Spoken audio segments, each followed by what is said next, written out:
Here are 2 human skulls and 1 artificial model.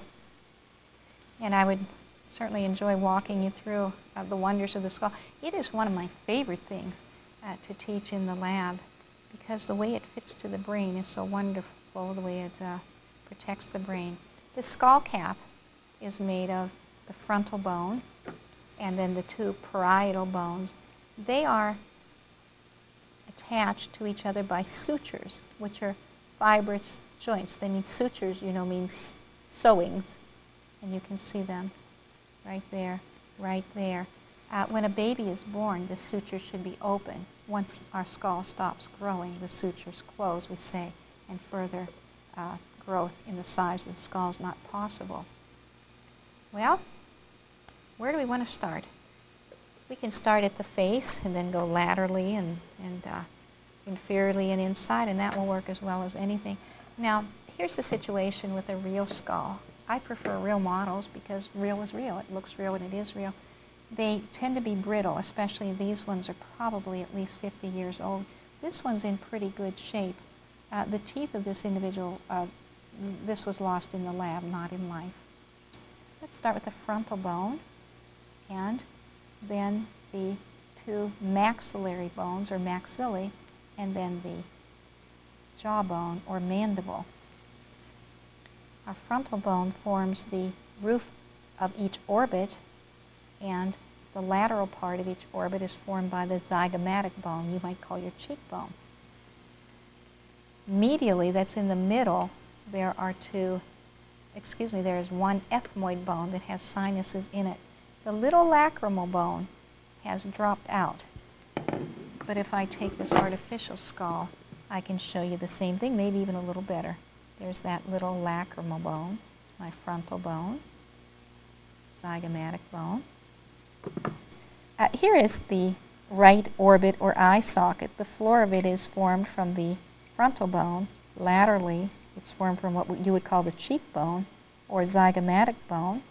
The floor of it is formed from the maxilla, the bone below, and back here, this is the sphenoid bone, 1 single bone with a butterfly shape that also forms the opening that you see here.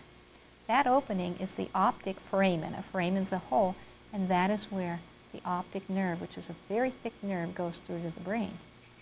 That's your eye socket. Now let's get our bearings again and come down here to the maxillary bone, which contains the processes for the upper teeth. And here we have the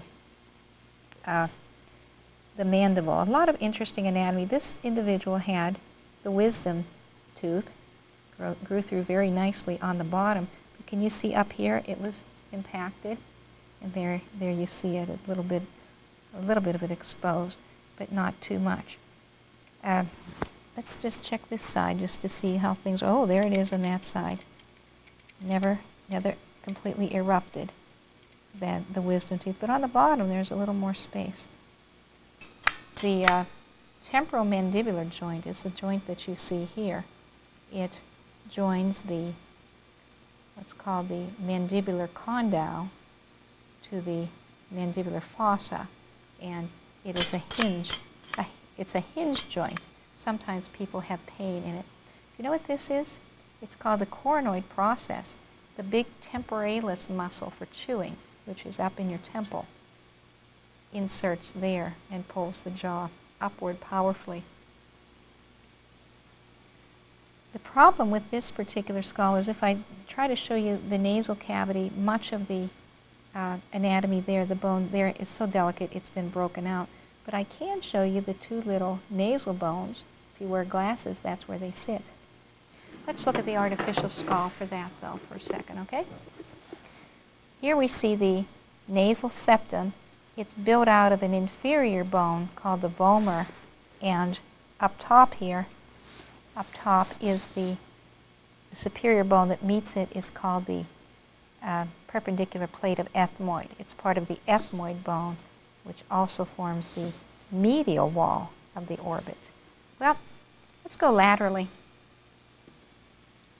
what we have is the zygomatic arch formed from the temporal bone and the zygomatic bone. Here's that sphenoid bone again. It forms what you would call your temple. The external auditory meatus, which is where sounds are gathered in the ear. The mastoid process attaches the muscle that allows us to rotate our head right or left.